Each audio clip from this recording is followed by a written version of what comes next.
toute l'actualité à temps réel, sur Référence TV. Référence TV, la chaîne de l'innovation. C'est vrai que, après avoir suivi ces très belles prestations, avec de belles sonorités, des voix suaves, mais également des messages forts, avec une belle pédagogie, suivi de cette très belle prestation particulièrement professionnelle de la directrice des arts et de son collègue directeur du centre culturel, je me rends compte qu'ils ont plusieurs cordes sur leur instrument, mais c'est très bien. C'est très bien. Sur ce plan-là, ils nous donnent le pion, le SG et moi. En vérité, cette forme de célébration dans un contexte particulier est une excellente forme, car la fête de la musique, c'est aussi le moment de célébration des talents, des révélations, de projection vers l'avenir, mais de communion, de brassage et de fraternité. Ce n'est pas seulement les grandes manifestations où on met back-office ces révélations qui tiennent la torche vers l'avenir. Mais ce que nous avons vu ce soir montre que la graine, la bonne graine, elle est là. Le talent du Sénégal, le talent artistique, la création artistique repose sur un socle solide, c'est-à-dire sa jeunesse, la vaillance de sa jeunesse, la polyvalence de sa jeunesse et la capacité de discernement de sa jeunesse. C'est pour ça, d'ailleurs, dès ma nomination, j'ai tenu à organiser, après 50 pauses, les plus grandes formes du Festival national des arts et cultures, la 11e édition.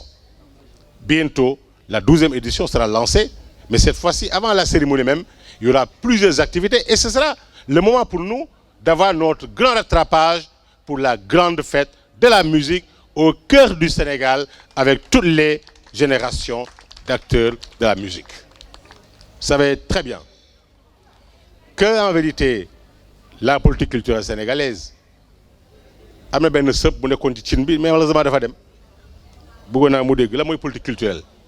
Une politique culturelle véritable, c'est celle qui en 10 ans fait passer du simple au double les fonds alloués à la culture. C'est ça le président Macky Sall. Une bonne politique culturelle, c'est celle qui permet au Festival de Cannes de voir que 2 seuls pays en compétition officielle, le Sénégal et la Tunisie, portés par des jeunes avec un casting sauvage ayant permis à des jeunes qui, à de ça 3 mois, étaient méconnus même dans le propre département, se révéler au monde entier permettant au Sénégal d'avoir sa demi-heure de gloire, toutes les télévisions du monde projetant les lumières sur le Sénégal. C'est ça également. Mais pour y arriver, il a fallu que le Sénégal ait un fonds du cinéma qui permet à des jeunes porteurs de projets de pouvoir tout de suite bénéficier de 50, de 75, de 100 et de 150 millions. Ce film a bénéficié d'un accompagnement de près de 105 millions du Sénégal, entre réalisation et accompagnement pour la participation. Une politique culturelle, c'est lorsque le pays en question est invité partout comme invité d'honneur et ne s'y rend pas pour se pavaner, mais il va avec des moyens colossaux au nom de la société africaine, au nom de la fraternité entre Africains.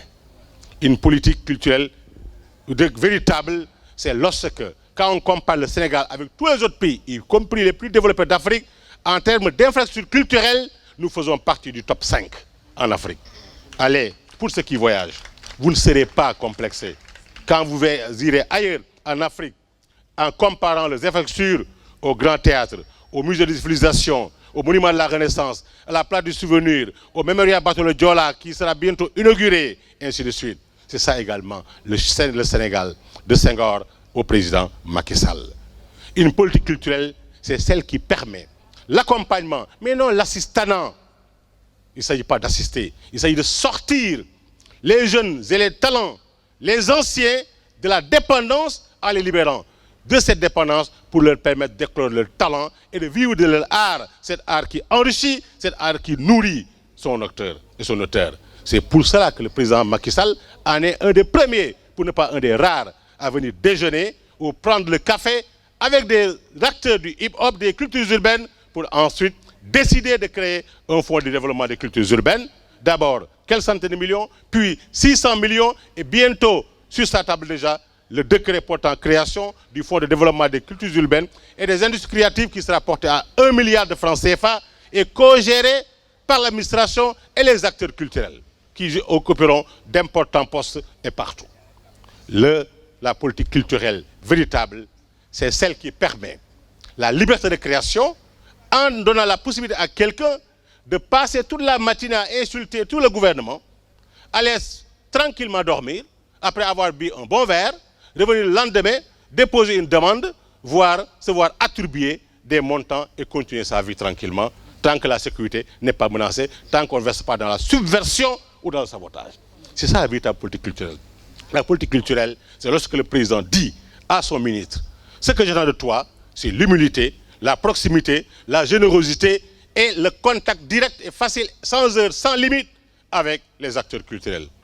La véritable politique culturelle, c'est lorsque le président inspire son ministre à avoir un seul numéro, détenu par tout le monde, et qui accepte de recevoir à 3 heures, 2 heures du matin, des messages en répondant à tout le monde. C'est ça également le président Macky Sall. Donc sur ce plan, nous n'avons aucune leçon à prendre.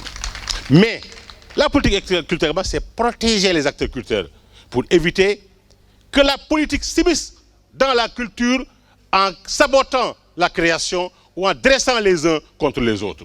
Bien entendu, la politique culturelle, c'est celle qui, avec pédagogie, permet à ces belles demoiselles, à ces belles dames, venir sur scène devant le ministre, s'adressant également au président, alertant à la veille de l'hivernage par rapport à ce que nous devons faire et ce que nous faisons déjà, mais nous comptons renforcer désormais, au point de voir le président de la République nommer un ministre chargé de la prévention et de la gestion des inondations et qui est de la banlieue, qui est maire, qui vit ça au quotidien. D'ailleurs, pour la symbolique, dans notre première programmation, je voulais inviter Jacques Lang, concepteur du concept, et organiser le plus grand concert de musique à Pékin avec le ministre Issa Diop, maire, et les grands acteurs du Sénégal. C'est ça le projet que nous avions.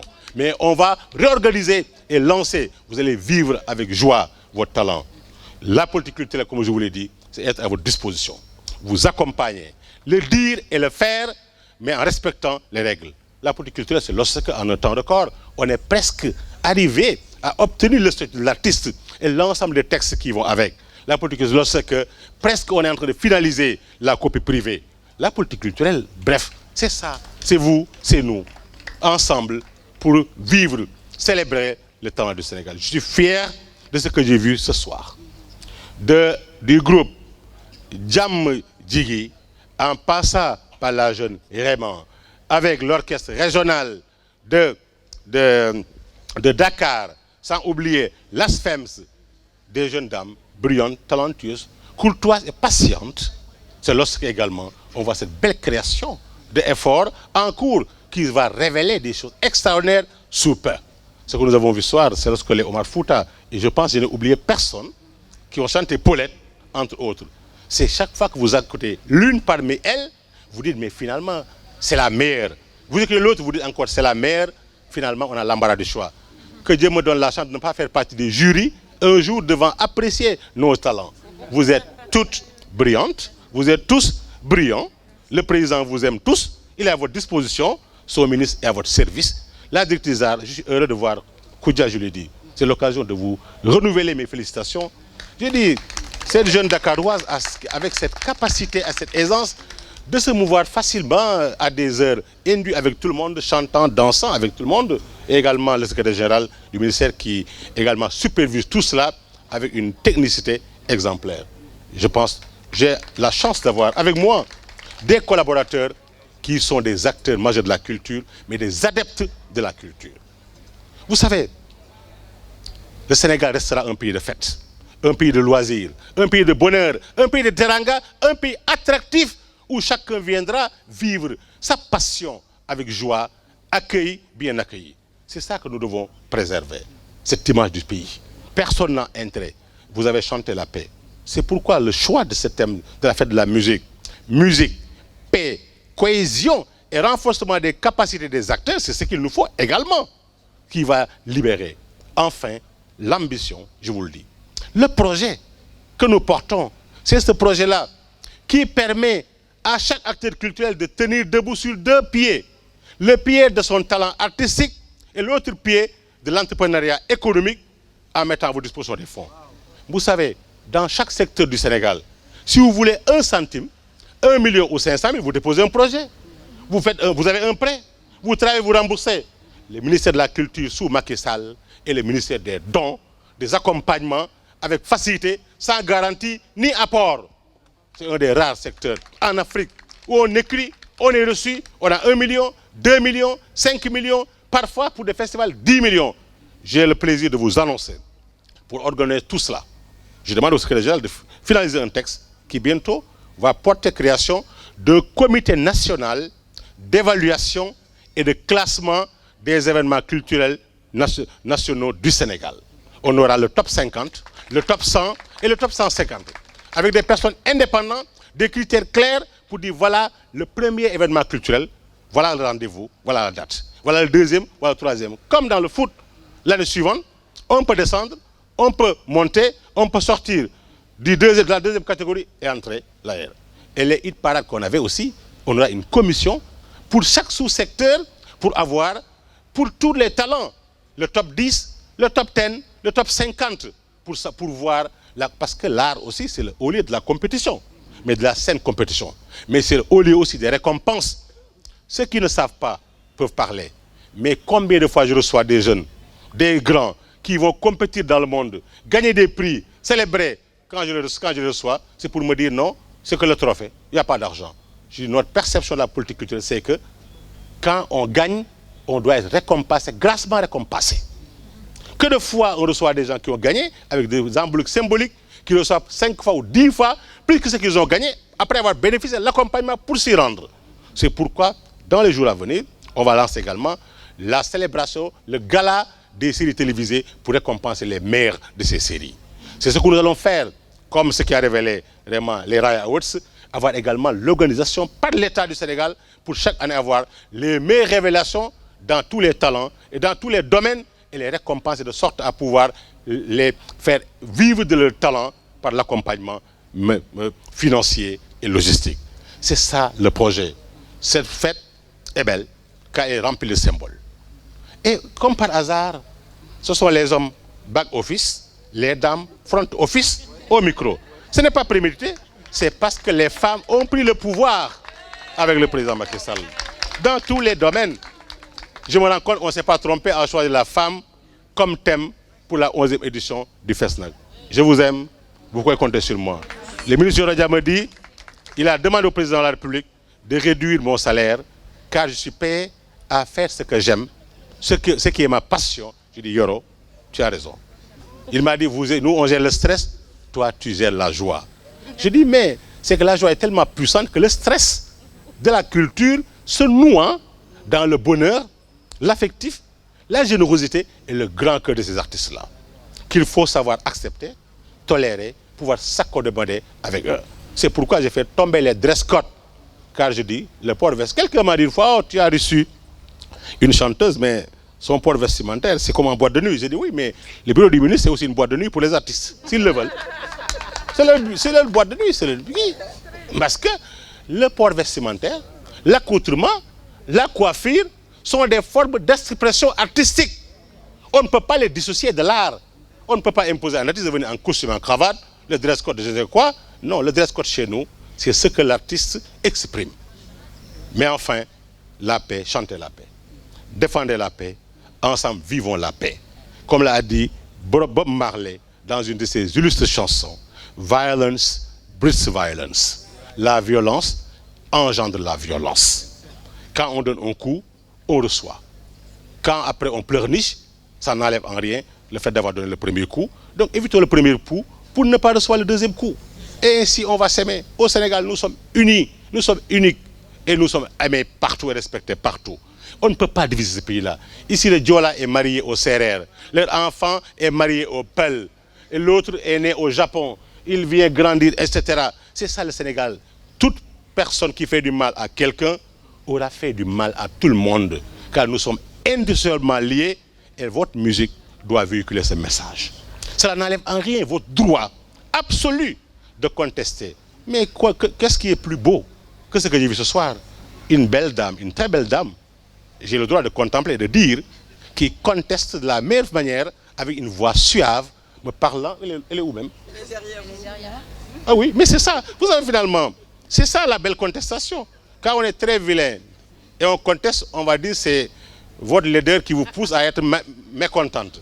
Mais quand on est belle et on conteste, on vous écoute parce que votre voix devient crédible. C'est ça la vérité. Vous êtes toutes belles, hein?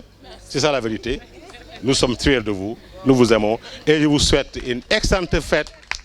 La fête de la musique au Sénégal, elle est quotidienne, elle est hebdomadaire, elle est mensuelle. Nous la vivons partout, en tout temps et en tout lieu. Mais ce soir, pour la symbolique, je vous souhaite une très belle fête. Je déclare ouverte la cérémonie de la fête de la musique au Sénégal en 2023. Toute l'actualité à temps réel, sur Référence TV. Référence TV, la chaîne de l'innovation.